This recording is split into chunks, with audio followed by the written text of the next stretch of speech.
우리 오늘 주제 말씀 한번 보시겠습니다.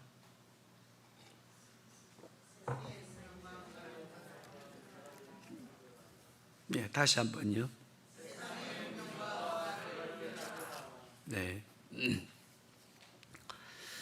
우리가 살고 있는 이 세상을 한번 표현해 보면은요, 전 세계를 하나의 우리 이 시대적인 어떤 트렌드로 표현을 한다면, 시대적 정신으로 표현을 한다면은 이 문화 공동체입니다. 이 지구촌 자체가 문화 공동체로서의 각 민족이 각양각색의 문화 요소들을 가지고 살아가고 있습니다. 그런데 가만히 들여다보면 또 문화 공동체를 이루고 살아가지만 그 문화 때문에 갈등하고 또 서로 힘들어하고 살아가는 것이 우리들의 또 삶의 모습입니다. 그래서 가정을 들여다봐도 가정의 문화가 있고, 부부의 관계를 보아도 부부가 서로 성장해온 원가족의 문화가 있고, 그러면서 서로 문화 공동체로 살지만 갈등하는 모습을 보게 됩니다. 우리 민족 사회도 그렇습니다. 문화 공동체로 살아가지만 거기에는 경제적으로, 그리고 빈부의 격차로, 또 우리 동성의 문제로, 또 사상의 문제로 갈등하고 있는 우리 사회를 보고 있지 않습니까? 그러면 이러한 문화 속에서 우리가 살아가고 또 예수 그리스도의 복음을 전거해야 되는데, 우리는 이 시대의 문명사나 문화 이해를 어떻게 해야 될까? 하나님의 말씀은 이 시대를, 이 시대의 문화를 분별하라, 그렇게 말씀하셨습니다. 그러면 우리가 이 시대의 문화를 분별하려고 하면은 우리는 어떤 지혜를 말씀을 통해서 가지고 또 이해하면서 분별하고, 그리고 그리스도인으로서의 삶을 살아가면서 우리의 미래를 준비해야 될 것인가 하는 것을 한번 생각해 보시면서, 오늘은 계속해서 지난주에도 이어 우리 신앙생활에는 무엇이 있어야 된다고 했습니까? 그냥 맹목적으로 전통적 의식으로, 아니면은 내가 가지고 있는 상식과 지식으로 예수를 믿는 것이 아니라 성경에 근거한 성경신학적인 우리 신앙의 체계가 있어야 된다고 했지, 그지요? 그래서 지난 주일에도 우리가 왜 하나님의 말씀에 대하여 신학적인 구조를 가지고 신앙생활에 가야 되는가를 말씀해 드렸어요. 하나님과의 관계에 있어서, 또 내 자신이 누구인가를 알고 시대를 분별하며 잘못된 이단 사상들로부터 나를 지키고, 주님께서 오시는 그날을 지혜롭게 준비할 수 있는 유일한 길은 들어서 내가 누구에 의해서가 아니라 내 스스로 신앙을 고백하면서 우리의 신앙을 견고하게 키워갈 때 시대를 분별하고 주님 오시는 그날을 지혜롭게 대비하고 우리의 신앙을 잘 성숙시켜 갈 수 있다고 말씀을 드렸습니다.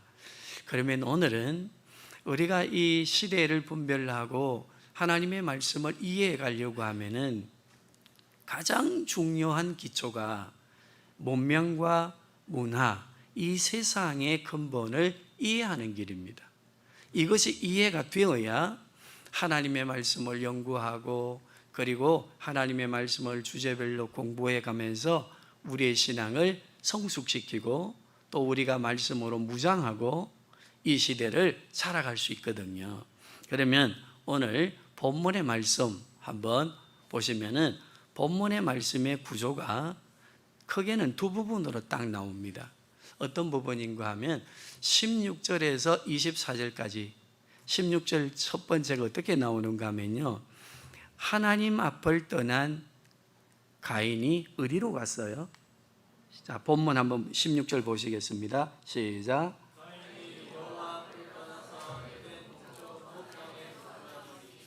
거기 보니까 여호와 앞을 어쨌다고 했어요? 떠났어요. 동편 어느 땅으로 갔어요? 그래서 성막을 지을 때에 동편으로 문을 열어놓으신 것에 대해서 제가 말씀해 드렸지, 그지요? 하나님을 떠난 문으로 다시 돌아오라. 누구를 통해서? 예수 그리스도를 통해서. 이 성막의 개념도 한번 이해해 보시고, 이 가인이 하나님 앞을 떠난 놋 땅이 어떤 땅인가 하면요, 이 놋 땅이라고 표현된 것이 허무의 땅입니다. 공허한 땅입니다. 하나님이 없는 공허하고 그리고 허무한 그러한 고통의 땅이었음을 표현하는 것입니다. 그래서 인간 가인은 하나님 앞을 떠나서 그 허무함을 채워보기 위해서 무엇을 세웠는가 하면요, 성을 쌓았어요. 소위 말해서 큰 도시를 이루었어요.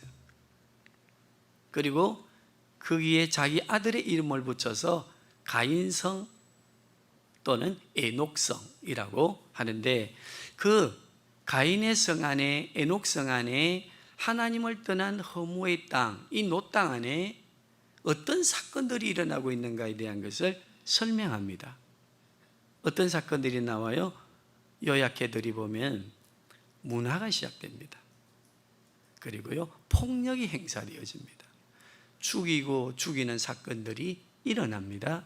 그리고 힘의 약육강식의 원리가 팽배해진 이 가인의 성, 도성을 말씀해 줍니다.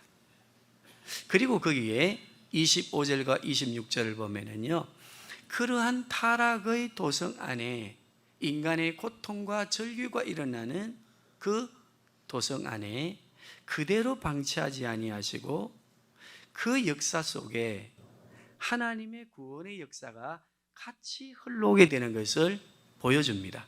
자, 25절, 26절 시작.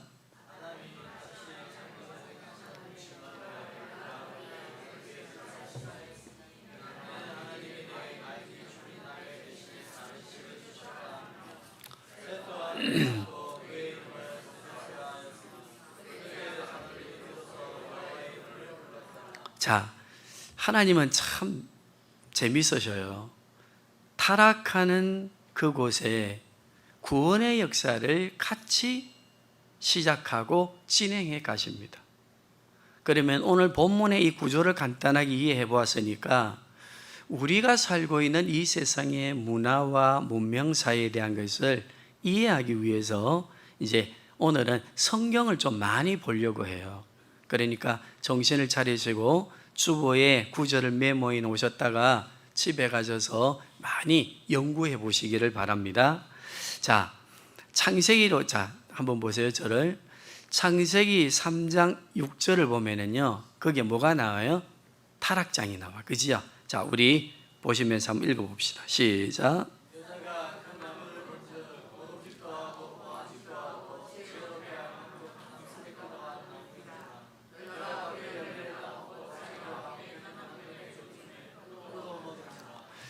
우리가 3장 6절을 통해서 아담과 하와가 타락한 이 타락을 우리는 뭐라고 하는가 하면 원죄라고 해요.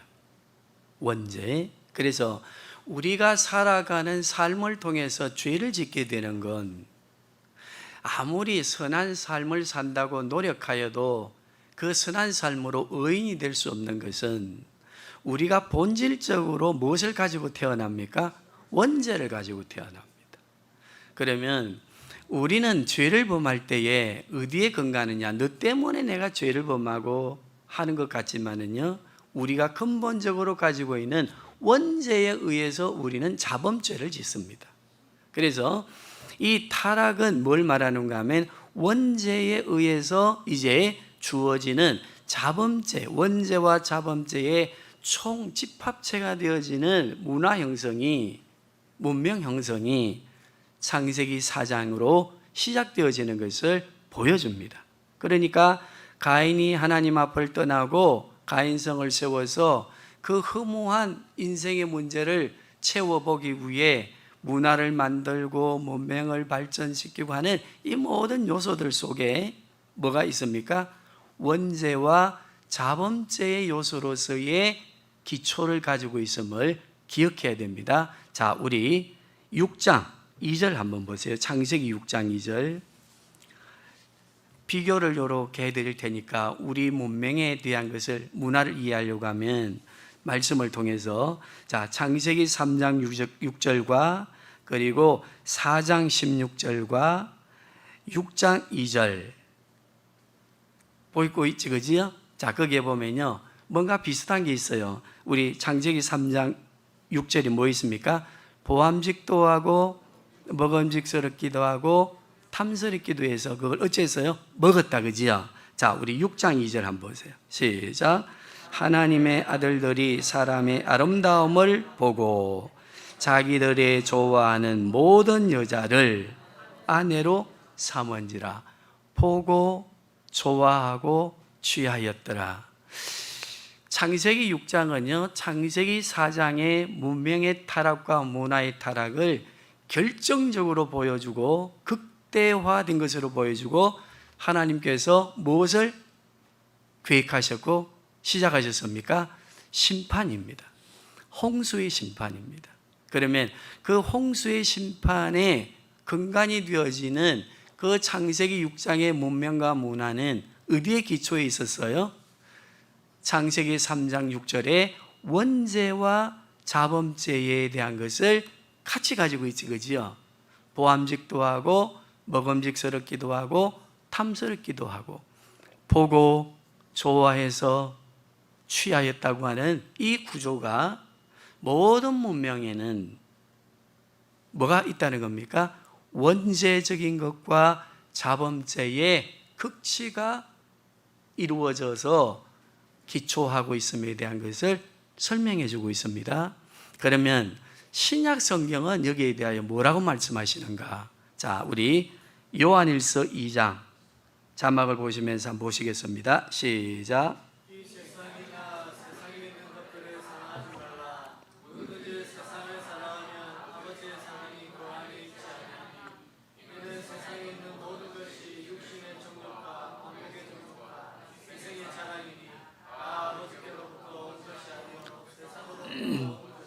자, 16절에 보니까요, 세상의 것이지 하나님께로 온 것이 아니다. 거기에 뭐라고 했습니까? 보암직도 하고 먹음직스럽기도 하고 탐스럽기도 하고 보고 좋아하고 취하고. 여기 보니까, 자, 16절 다시 보시겠습니다. 시작. 이는 세상의 모든 것이 육신의 정욕과 안목의 정욕과 이생의 자랑이니 다 아버지께로부터 온 것이 아니요 세상으로부터 온 것이라. 세상의 근본이요, 요한일서 2장 16절에는 무엇으로 주어져 있어요? 정욕, 안목, 쾌락으로 딱 되어 있지, 그지요?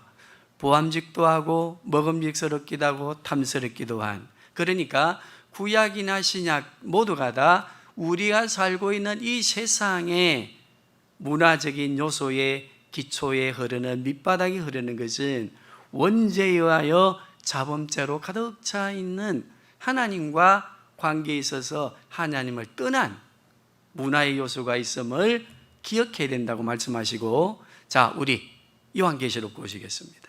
시작.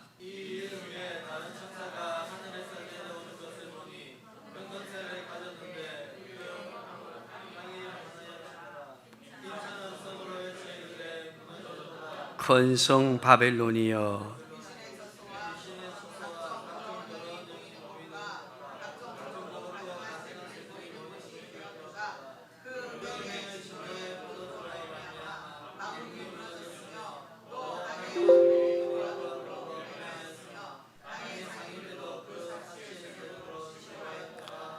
뭐라고 표현했어요? 이 세상의 문화와 문명을 마지막 계시록에 정리해 놓았어요. 큰 성 바벨론이요. 이 바벨론은요, 하나님을 대적한 타락의 하나의 뭐가 되는 가 원본이 되는 그러한 도성을 바벨론이라 하거든요. 그러므로 우리가 살고 있는 이 시대는 지금 어떤 시대와 같아요?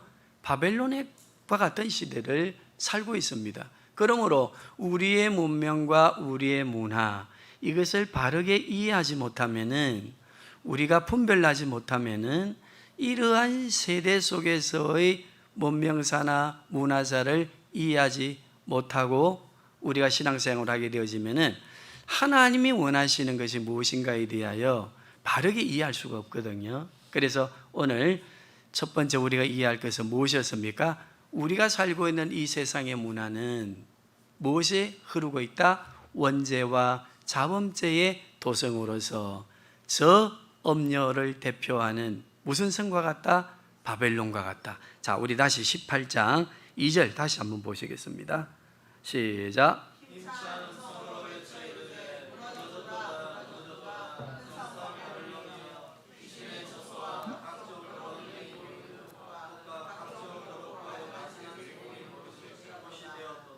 자, 2절 꼭 기억하시길 바랍니다. 자, 그러면 이러한 문화 속에 우리가 살면서 우리는 무엇을 또 발견할 수 있어야 되는가? 거기에 우리는 구원의 역사가 25절에서 26절 4장, 창세기 4장 본문 같이 흐르고 있죠. 그죠? 구원의 역사가. 그것이 어디에서부터 시작되는가 하면요, 타락한 아담과 하와, 인류를 대표하는 아담과 하와가 타락하고 난 뒤에 바로 하나님은 타락한 역사 속에 하나님의 구원의 역사가 계속 흘러 진행될 것임을 말씀해 주시고, 그리스도인들은 이 구원의 역사의 문화 속에 흘러오는 하나님의 섭리를 발견하고 그 하나님의 뜻을 따라서 분별하며 살아야 된다 말씀해 주셨어요. 자, 우리 창세기 3장 15절 다시 한번 보십시다. 제가 늘 강조하는 말씀, 시작.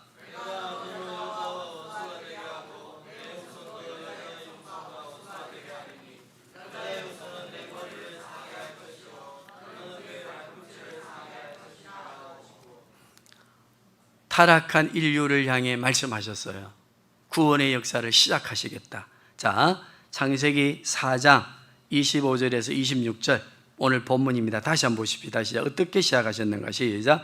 아담이 다시 자기 아내와 동침하며 그가 아들을 낳아 그의 이름을 셋이라 하였으니 이는 하나님이 내게 죽인 아벨 대신에 다른 씨를 주셨다 함이며, 셋도 아들을 낳고 그의 이름을 에노스라 하였으며 그때에 사람들이 비로소 여호와의 이름을 불렀더라. 그 타락한 세계 속에 하나님의 구원의 역사가 진행되어져 오고 있음을 보여주죠. 그지요? 자, 창세기 6장 8절에서 10절입니다. 시작. 그러나 노아는 여호와께 은혜를 입었더라. 이것이 노아의 조건이라. 노아는 의인이요 당대의 완전한 자라.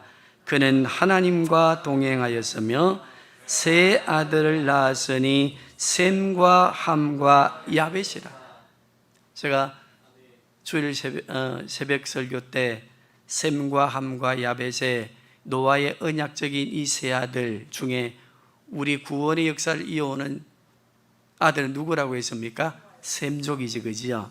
그런데 이 셈족, 셈, 함, 야벳이 인류의 시조가 되어진 노아 홍수 이후에 또다시 문명과 문화를 이어가는 하나의 조상이 되게 하셨는데, 거기에 우리 구원의 역사는 셈족의 역사로 이어져 가거든요.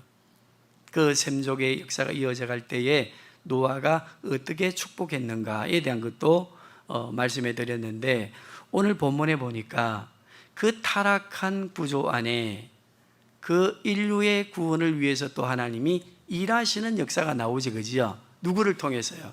노아를 통해서. 거기에 노아는 누구의 은혜를 입었더라? 오늘 우리 이 시대에도 이 타락한 바벨론과 같은 문화 속에서, 세상 속에서 우리는 무엇을 입은 자들입니까? 하나님의 은혜를 입고 이 시대 당대에 무엇이 된 자들입니까? 예수 그리스도를 구주로 고백하고 의인된 자들이지, 그지요? 하나님의 자녀가 되는 권세를 가졌지요. 그렇다고 한다면 우리는 이 시대의 문명과 문화를 분별하고 우리가 성도라고 하는 이름을 가지고 거룩하게 살아야 되는 이유가 뭔가? 거룩이라고 하는 단어가 뭡니까? 성도라고 하는 단어가 거룩이라고 하는 단어인데, 거룩이라고 하는 단어는 구별되었다는 겁니다. 어디에서 구별되었습니까? 엄녀 바벨론과 같은 세상의 문화 속에서 불러냄을 받아 하나님의 언약의 백성으로, 은혜 입은 백성으로 공동체로 만드셨다는 거라.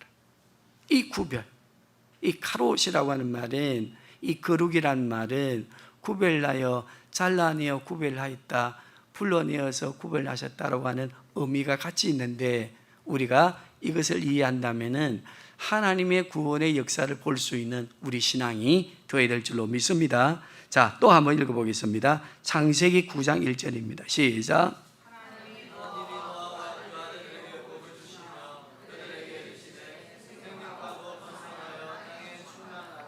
셈의 계보를 통해서 우리 인류가 하나님의 구원의 역사를 이어오는 거 다시 한번 기억하시고, 창세기 12장 1절에서 2절입니다. 시작.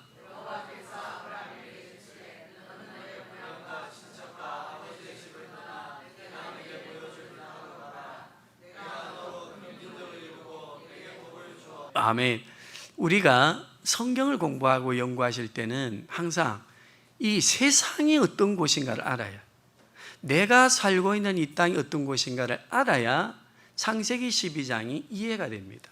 아, 너는 갈대아 우르를 떠나라, 내가 내게 지시하는 땅으로 가라 할 때에 하나님은 이 세상 타락한 역사 속에서도 구원의 역사를 진행해 가시고 있구나, 그 속에서 나에게 은혜를 주셔서 오늘 나에게도 말씀하시는구나. 창원성김의 교회여, 바벨론과 같은 세상의 문화를 떠나라.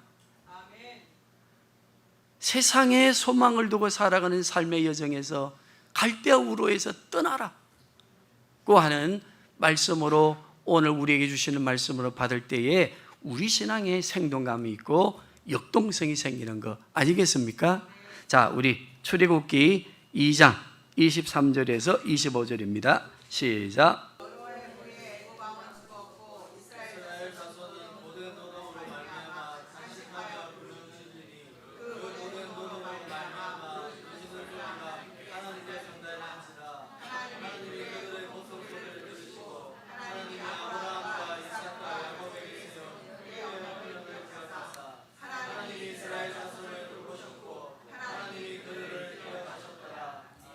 자, 이 말씀 속에 뭘 기억하셔야 된다고요? 우리가 살고 있는 이 세상 속에는 세상의 문화, 문명만 진행되는 것이 아니라 그 안에 무엇이 진행되고 있다고요? 하나님 언약의 약속이, 구원의 역사가 흐르고 있다고 하는 것을 아시고, 이 언약을 알아야, 언약의 역사의 흐름을 알아야 우리가 기도할 때에 무엇을 붙들고 기도합니까? 언약을 붙들고 기도하게 됩니다. 이스라엘 백성의 고통을 하나님이 들으셨습니다. 어떻게 들으셨다고요? 그냥 박신철이가 간절하게 정성을 다해 기도하니까 들으신 게 아니에요. 따라합시다. 아브라함과 이삭과 야곱과 맺으신 언약을 기억하시고, 우리가 기도하고 부르짖을 때에 이 세상 속에 흐르는 하나님의 약속의 언약, 이루어지고 있음을, 흐르고 있음을, 진행되고 있음을 믿고 부르짖을 때에 그 언약을 기억하시고 우리를 도우신다는 것. 아멘. 이 약속의 말씀을 우리가 꼭 붙들어야 됩니다. 자, 우리 갈라디아서 4장 4절입니다.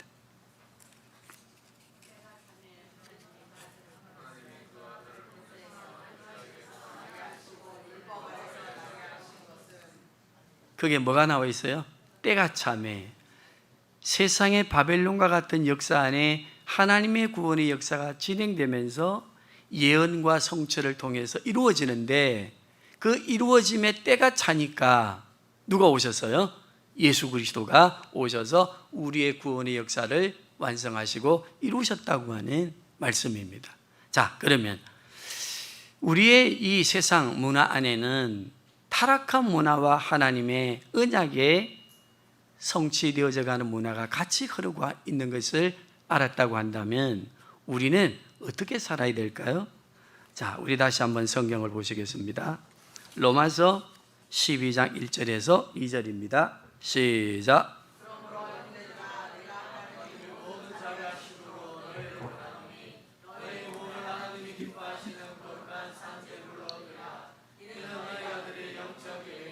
너희는 이 세대를 본받지 말고 오직 마음을 새롭게 하여 변화를 받아 하나님이 선하시고 기뻐하시고 온전하신 뜻이 무엇인지를. 우리는 세상을 알면요, 언약의 백성인 우리가 어떻게 살아야 되는가를 압니다. 여기 뭐 하라고 해놨습니까? 분별해라. 그런데 우리는 예수 믿는 목적이 세상 걸 누리기 위해서 믿는 분들이 얼마나 이 땅에는 많은지 모릅니다. 우리 창원 성김의 교회에 부탁합니다. 우리는 예수 믿는 게 뭐 때문에 예수를 믿습니까? 기도합니까? 언약을 붙들고 언약의 백성의 기도를 드리는 줄로 믿습니다. 거기에 강력하게 우리는 문화를, 세상을 알고 거기로부터 구별되고 분별되어진 그리스도인의 삶을 십자가의 길일지라도 살아야 될 줄로 믿습니다. 자, 에베소서 5장 15절에서 우리 21절 길지만은 쭉 같이 보시겠습니다. 시작.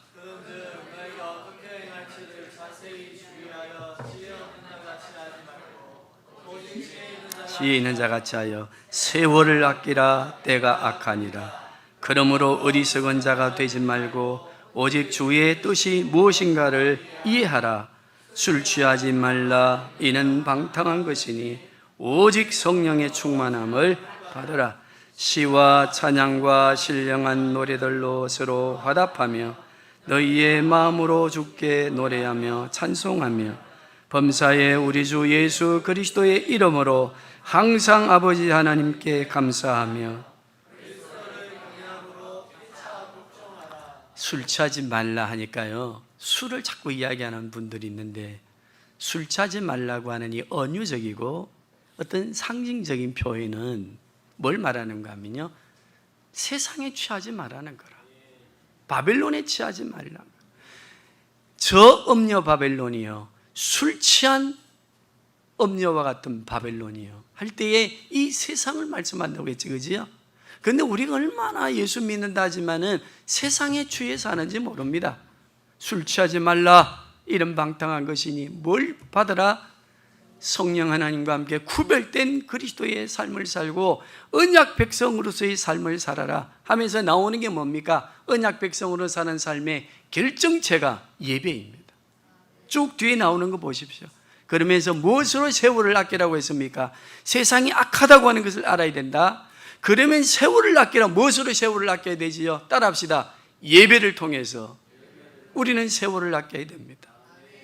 그런데 우리는 세상에 취하여 바쁘고 시집가고 장가가고 땅 사야 되고 밭 갈아야 되고 하는 것 때문에 나는 아직 부르심에 가지 못합니다. 나는 아직 예수 믿지 못하겠습니다 라고 말하는 사람들이 이 세상에 얼마나 많습니까? 그러나 우리는 분별하며 성령의 충만함으로 하나님 앞에 예배하는 자들로 언약을 이어가는 백성으로 이 땅에 하나님의 나라를 지어가는 성도들이 된 것을 우리는 감사해야 될 줄로 믿습니다. 비록 가난하지만, 힘들지만, 우리가 가진 것 전혀 많지 않지만, 그러나 감사하고 기뻐하며 예배의 자리로 나와서 이 세상을 따라 살지 아니하고 저 영구한 도성을 바라보고 사는 것 감사해야 될 줄로 믿습니다. 우리 다시 보십시다. 디모데후서 3장 1절에서 5절입니다. 시작.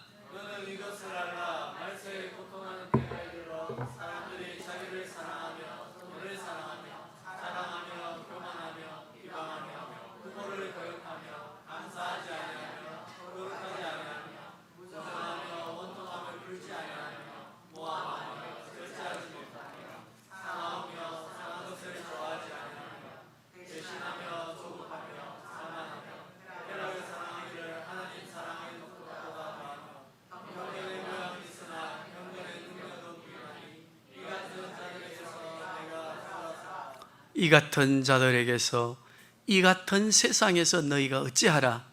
돌아서라. 하나님의 말씀입니다. 돌아서라. 분별하라. 이 시대를 알아라.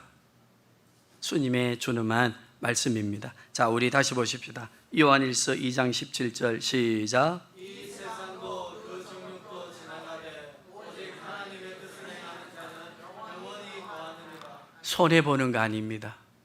세상의 문화에 취하지 아니하고 우리가 언약의 백성으로 사는 거 손해보는 것 같지만 하고 싶은 거 하지 아니하고 절제하면서 나도 쪼달리는데 나누어 줘야 되고 도와줘야 되고 매도 예수 믿기를 힘들지. 뭐라고 했습니까? 이 세상 것 쥐고 있고 세상의 문화에 취해 있어서 우리의 소유를 많이 늘려보아도 그것은 다 지나간다고 했습니다. 안개와 같이 거품과 같이 사라져갑니다. 그러나 어리석어 보입니다. 미련해 보입니다. 세상의 지혜로 보면 지혜 없는 자들 같이 보입니다. 그러나 언약의 백성, 구별되며 돌아서고 분별하며 사는 언약의 백성의 삶은 영원하다 했습니다. 꽃은 시들고 떨어지지만은 그러나 하나님의 말씀은 어떻다고 했습니까? 영원토록 쇠쇠토록 있다. 우리가 영혼을 위해 사는 게 지혜롭습니까? 이 세상에 잠깐 누리는 이것, 그게 좋습니까? 95세 살다 가신 송혜 선생님 보세요. 얼마나 행복하고 기쁘게 산 것 같지만요, 그분의 살아온 삶의 내용을 보니까 아픔과 고통의 연속이었습니다. 그것을 오히려 잊어보려고 몸부림치는 것이 또 우리 송혜 할아버지의 삶이었다고 하는 걸 생각하니까 참 가슴이 찡했습니다. 세상을 살아가는 우리의 삶일 수 있습니다. 그러나 우리는 영원한 하나님의 말씀을 가지고 세세무궁토록 이어지는 영광의 세계를 누리며 바라보며 사는 사람들 아닙니까? 그러므로 우리는 세상의 문화를 이겨내고 분별하며 우리가 싸워가는 것을, 손해보는 것을 억울해하지 마시고 이겨낼 수 있기를 바랍니다. 그러면 이제 결론 정리입니다. 우리는 이 문화를 분별하고 이해하면서도 왜 우리가 신앙생활에 잘 역동적이지 못할까? 왜 그렇다고 생각하십니까? 첫째는요, 한번 따라해 보세요. 하나님의 말씀을 성경책 안에만 두기 때문이다. 하나님의 말씀을 어디에만 둔다고요? 이 무슨 말인고 해석하면 길어지니까 꼭 기억하시기 바랍니다. 우리 힘들어. 그러면 어디를 뒤적지적 하는가 하면은 하나님 말씀 봐야지 하면 성경책을 봐. 그러면요, 그것은 성경책 안에 있는 하나님의 말씀을 가둬 놓고 내가 필요할 때마다 끄집어내 쓰는 거라. 이게 얼마나 어리석은지 모릅니다. 따라합시다. 지혜로운 그리스도인은 하나님의 말씀이 내 인생을 설명하고 해석하고 인도하는 대로 맡겨드린다. 그거 하고 내가 필요할 때 성경 찾아 뒤적거리는 거 하고 같습니까? 성경, 하나님의 말씀을 성경 안에 가두어 놓아서는 안 됩니다. 이게 얼마나 그리스도인의 교만이요 왜곡인지 모릅니다. 하나님이 가장 싫어하는 겁니다. 그것은 자칫 잘못하면 내가 필요할 때마다 끄집어내는 성경 말씀이 되면요, 성경 그 자체가 우상이 될 수 있습니다. 하나님의 말씀이 내 인생을 설명하게 하시고 해석하게 하시고 해석하는 하나님의 말씀 안에 우리 자신을 맡기고 세상을 분별하며 살아갈 수 있기를 바랍니다. 그리고 두 번째 꼭 기억하셔야 될 것은요, 내 신앙의 고백이 지금 하나님 말씀을 받을 때 자의적인 고백인가 생각해 봐야 됩니다. 그저 힘들고 어려우니까 교회 한 가볼까? 하고 막 딸내미가 가자서 하고 남편과 아내가 가자 하고 하니까 한번 가야지, 가줘야지. 아니면은 이왕이면 취미생활 하나를 하더라도 꼭 좀 고급스럽고 고상한 거 내 적성에 맞는 아이고 교회 한번 다녀야지. 이 정도의 신앙을 가지고 위탁되어져 오는 신앙이 되어서는 안 됩니다. 어떤 신앙이 되어야 되겠습니까? 내 스스로 자원하며 고백하는, 내 스스로의 삶을 결정하고 내 믿음을 분별해가는, 스스로 자생하는 역동성 있는 믿음이 되어야 됩니다. 그저 신학책 한 권 끄집어내 읽어보고 그거 맞춰가지고 지식적으로 알고 신앙생활하고 성경 읽어보고 이거 맞으니까 그렇게 살아서는 안 되고 어떻게 살아야 된다고요? 분별하는 그리스도인 되고 세상을 이기는 그리스도인들이 되려고 하면 하나님의 말씀을 내 스스로 자생하는 믿음의 고백을 가지고 살아갈 때에 어느 곳에 있든지 어떤 상황에 있든지 흔들리지 않고 하나님의 말씀으로 이겨내는 살아가는 성도가 될 줄로 믿습니다. 두 가지 뭐였습니까? 하나님의 말씀을 어디에 두지 말아라? 성경책 안에 가두어두지 말아라. 두 번째는 뭐였습니까? 나의 신앙을 외부로부터 개입된 위탁되어진 신앙의 삶을 의존적인 신앙의 삶을 살지 말아라. 어떻게 살아야 된다고 했습니까? 내 스스로 자원하는 마음으로 하나님은 외모를 보지 아니하시고 중심과 마음을 보시는 분이시니 내 입으로 아무리 시인하여도 내 마음으로 믿지 아니하면 안 됩니다. 마음으로 믿는 자는 무엇으로 고백합니까? 입으로 시인하며 우리 신앙의 삶을 살아가는 거 아니겠습니까? 우리 말씀의 구절을 보시고 말씀을 마치도록 하겠습니다. 잘 아시는 말씀입니다. 디모데후서 3장 15절에서 17절입니다. 시작.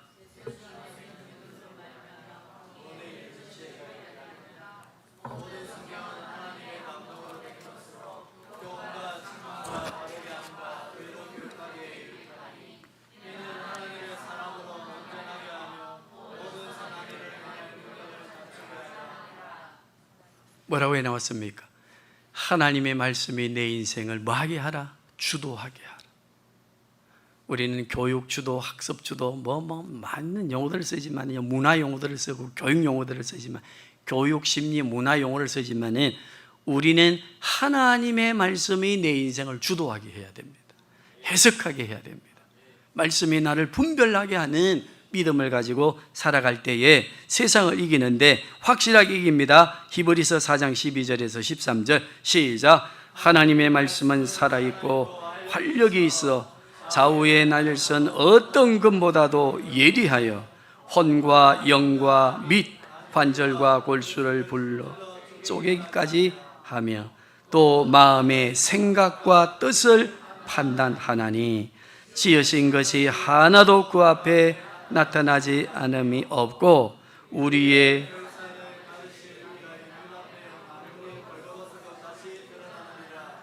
아멘.